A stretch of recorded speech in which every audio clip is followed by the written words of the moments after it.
Hello students, in this video we are going to start a new topic of PUC first year science, that is topic number 4. The name of the topic is Animal Kingdom. So in this topic we are going to study the phylums and their characters. So these organisms are classified into many groups like phyla based on certain criteria or parameters. In today's class or in today's video, we are going to discuss first of all the basis of classification or parameters of classification. Let us start with the basis of classification. Basis of classification means organisms are classified into different groups. So based on certain parameters. What are those parameters? Let us see first and later we will discuss one by one. The first parameter is the levels of organization. Levels of organization. Second one is symmetry.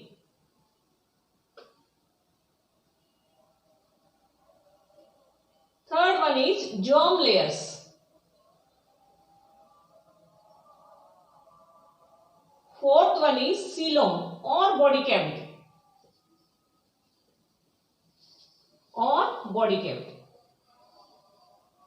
Fifth one is segmentation.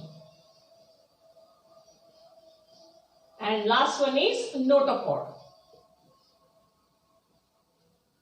So these are some of the parameters or criteria. On the basis of these, the animals are grouped into different groups. First, we will start with the levels of organization. So what is levels of organization? So in animal kingdom, all animals are multicellular. But even though they are multicellular, the body organization is not similar or same in all the animals. So the level of organization has 4 levels. We may see the 4 levels in the body organization. 4 levels of body organizations are there.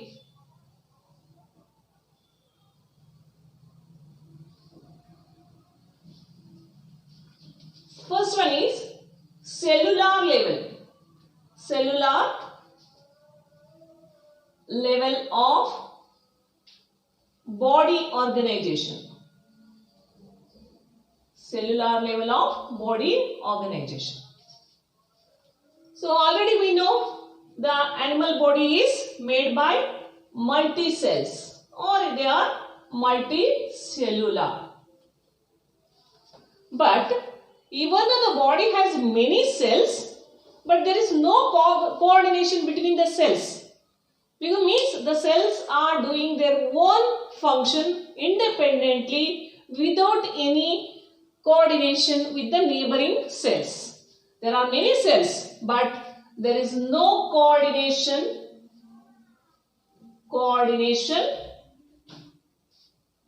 between cells.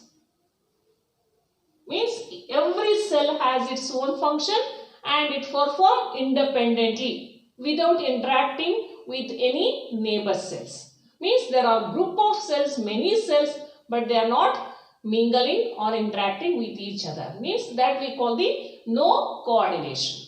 Example for cellular organization, the animal group sponges.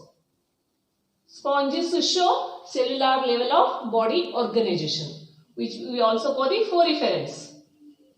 Foriferans.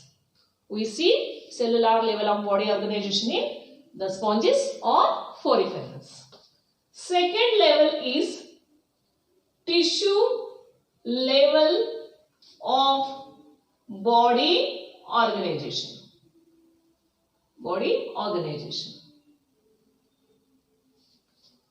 So here also the body has made by multicellular. But here one thing we notice, that is coordination between the cells.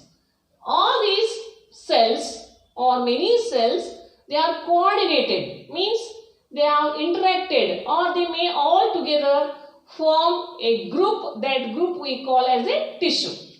So there are many cells, and all these cells together form a tissue. They all together form a tissue, and this tissue perform one particular function. Here no cell individually does it any function. So all cells together perform one particular function. Because of the coordination existing between these cells, this group has formed as a tissue. And such a body which has tissue levels, or the body has made by tissues, such body is called the tissue level of body organization. So we see the tissue level of body organization in the organisms like Coelenterata.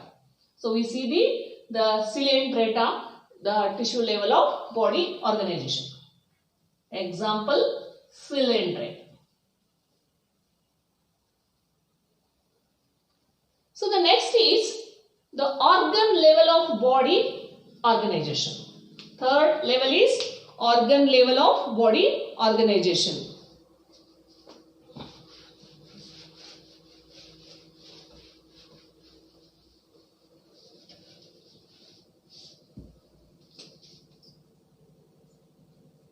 Organ level of body organization.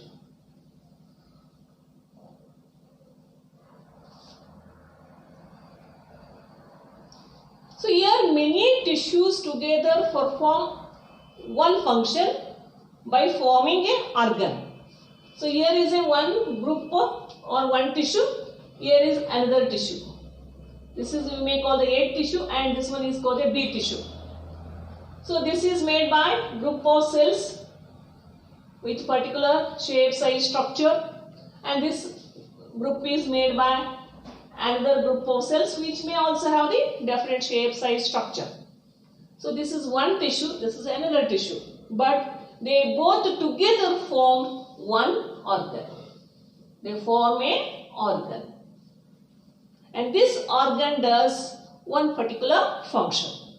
So when many tissues together form an organ, and this organ has one definite function, that body organization is called the organ level of body organization. Example for organ level of body organization is called the platyhelminthes. Platyhelminthes show the organ level of body organization.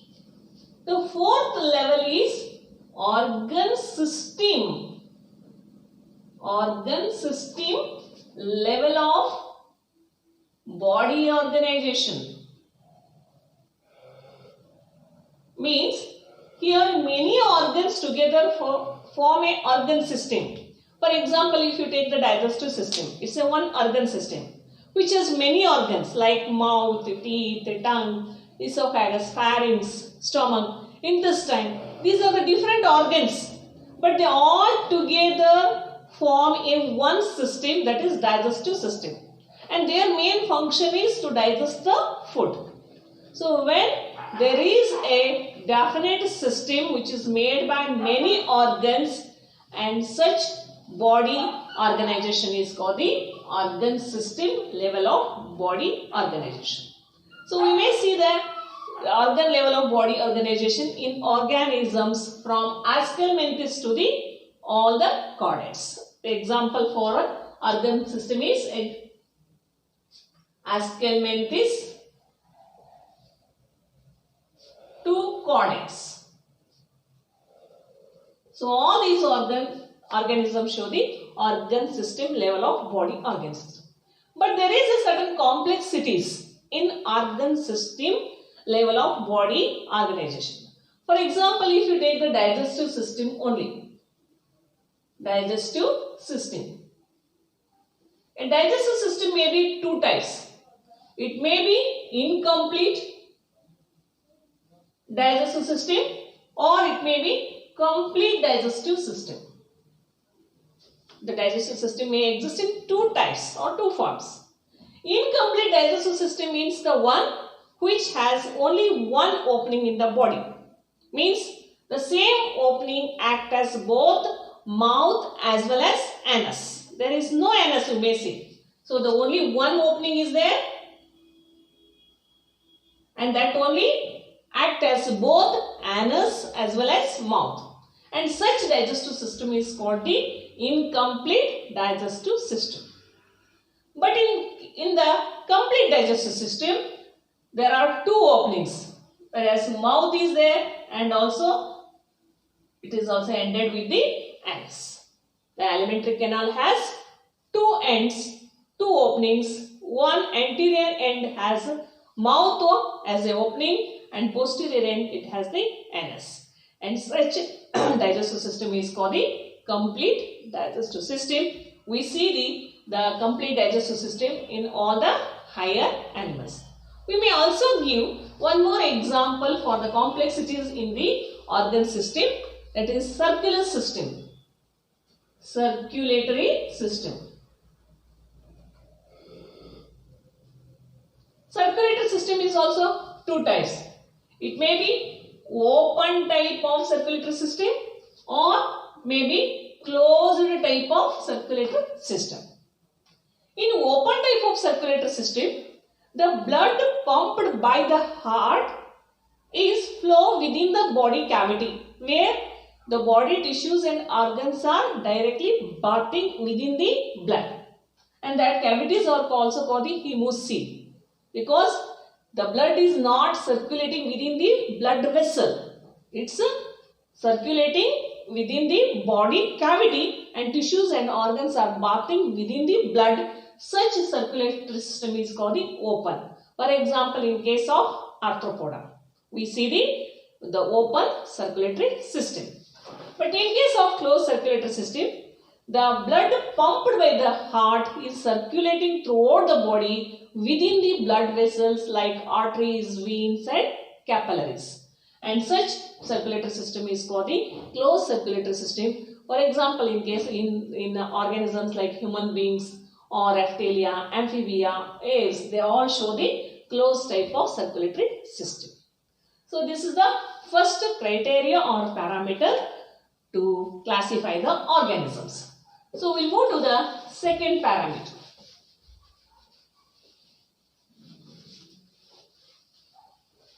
Next one is,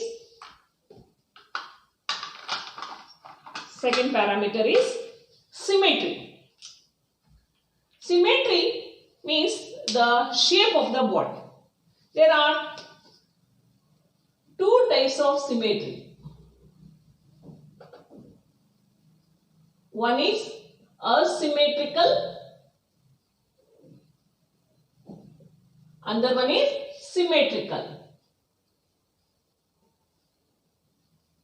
Means asymmetrical means irregular shape. The body has no definite shape. Irregular shape you may call. Symmetrical means definite shape. So in asymmetrical, the shape, whenever a plane is passing through the center of the organism body, it not divides the body into two equal halves.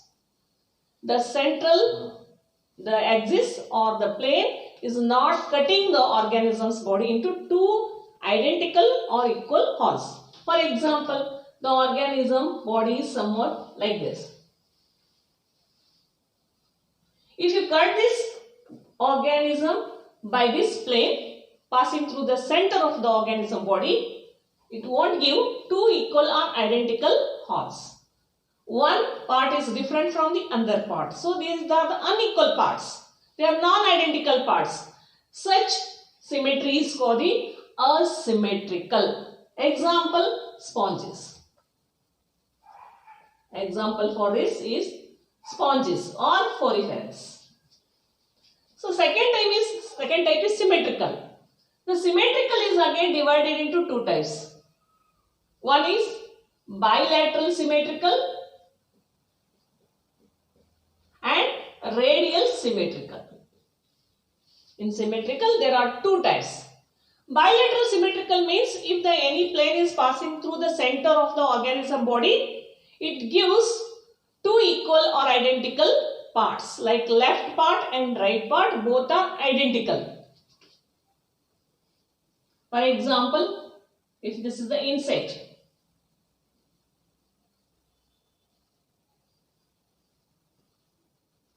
so if you cut this organism passing through the center of its organism body, it gives two parts, right and left parts, which are exactly similar or identical. And this type of symmetry is called the bilateral symmetry. So it gives only two equal parts. So only left and right parts are available and they are identical. Example for this is the annelidans and arthropodas. Next is radial symmetry.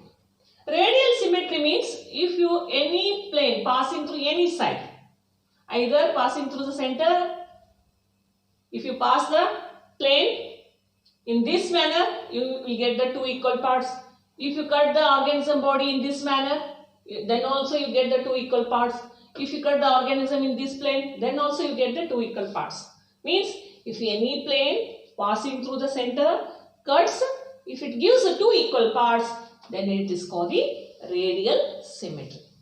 Example for radial symmetry are coelentrates, ctenophora and also echinodermata. So these are the animals which show the radial symmetry. Next, we'll discuss about the germ layers. Next parameter is germ layers.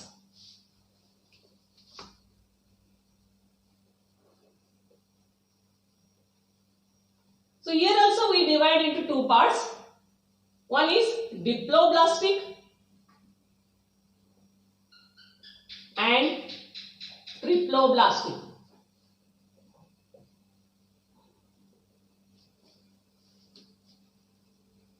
Germ layers are the primer germ layers which are seen in the embryonal development. If you want to understand it very clearly, I will explain in brief. Soon after the fertilization is a male gamete. If it is a female gamete, when these two fuse, zygote is forming. And when zygote divides by cleavage, repeated mitoid cleavage divisions forms the structure called the blastula. And this blastula has the one layer, single layer. When this blastula turns to the gastrula, during gastrulation, so there are three layers are seen in the embryonal condition. They are ectoderm, endoderm and mesoderm. So the whole body of the animal is derived from these three layers only. So all the tissues, organs, organ system, they all are derived from these three layers of embryonal structure, and such organisms are called the triploblastic organism. Means definition of triploblastic means if the organism developed from three germ layers like ectoderm, endoderm and mesoderm. If the three germ layers are involved in the formation of all the body tissues and organs, such organisms are called the triploblastic organisms. So from Ascalmenthes to all the chordates, they come under the triploblastic group of organisms. Diploblastic means the organism body has made by only two germ layers. One is ectoderm and endoderm. There are only two germ layers and all the body parts are made by only these two germ layers, and such organisms are called the diploblastic organisms. For example, Poriferous too. So the Platyhelminthes, they all come under the diploblastic group of organisms. And these two layers are separated with a tissue that is called the mesoglean. The next parameter is coelom or body cavity. Next one is coelom. or we also call the body cavity. In animals, we may see the three types of body cavities. One is oscillum, second one is pseudocoelom, and eucoelom. Apart from there is one more special type is also there, hemocoelom. So these are the different types of body cavities we see in the organism. Oscillum means no body cavity. No body cavity means this is the outermost layer of the body which is made by ectoderm, and the alimentary canal is lined with, this is the layer which covers the alimentary canal. This is called the endoderm. And this is the body cavity, but this body cavity has filled with tissue. It is not empty. It is filled with the tissue. And this whole space is filled with the tissue. There is no cavity at all, and such body cavity is called the oscillum. This is called the oscillum. Example for oscillum or oscillomates are platyhelminthes. We see the oscillum condition in organisms like platyhelminthes. Next is pseudocoelom.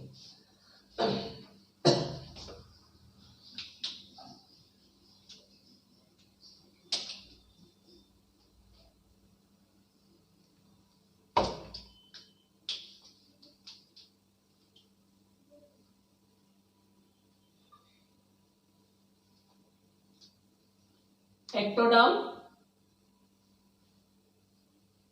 This is endoderm. Here is the cavity, but the mesoderm has made certain pouch-like structure within this cavity.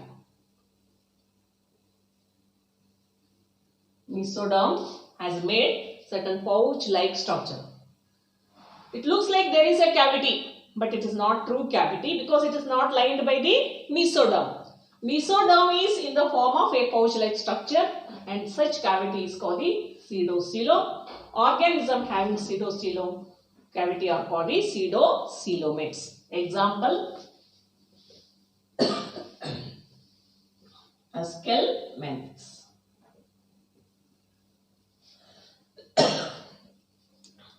Next is eucoelom. Eucoelom. Eucoelom means true cavity. It's called the true cavity.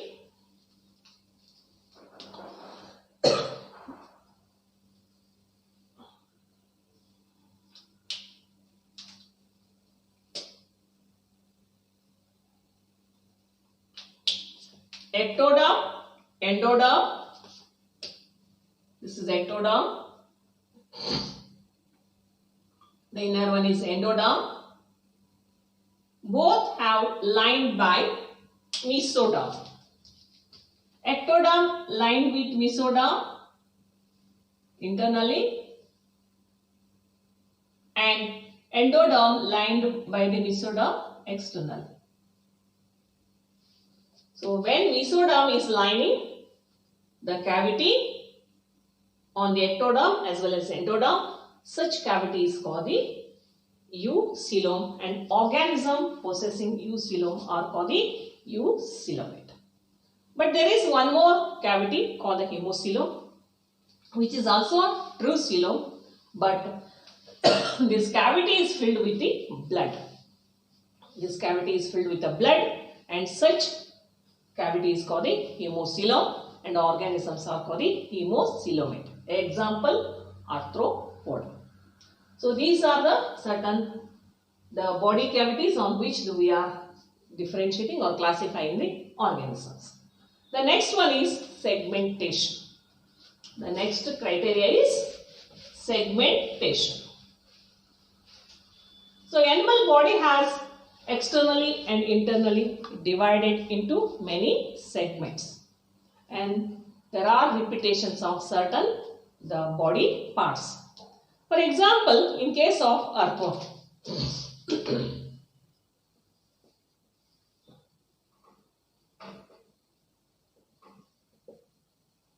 if you see the earthworm structure,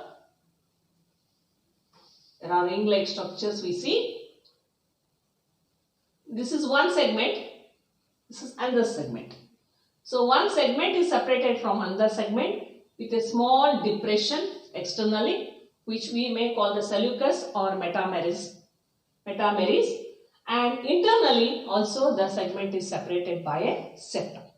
Such segment is called the metamerism. Metamerism. Example, earthworms or annelids.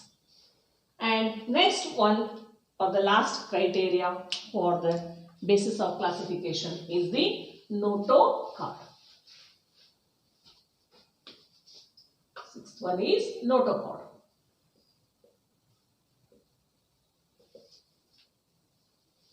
So notochord is a rod-like structure present on the dorsal side of the embryonal development in many animals. So it may present in or it may not be present. So based on that, there are two groups of animals are there. If notochord is present, then the organisms are called the chordates. If the notochord is absent, the organisms are called the non-chordates. So based on the notochord, we are making two groups. With notochord are called the chordates, without are called the non-chordates. So these are some of the parameters or the criteria on which we are grouping or classifying the organisms. So in the next class, we will continue the same topic. Thank you.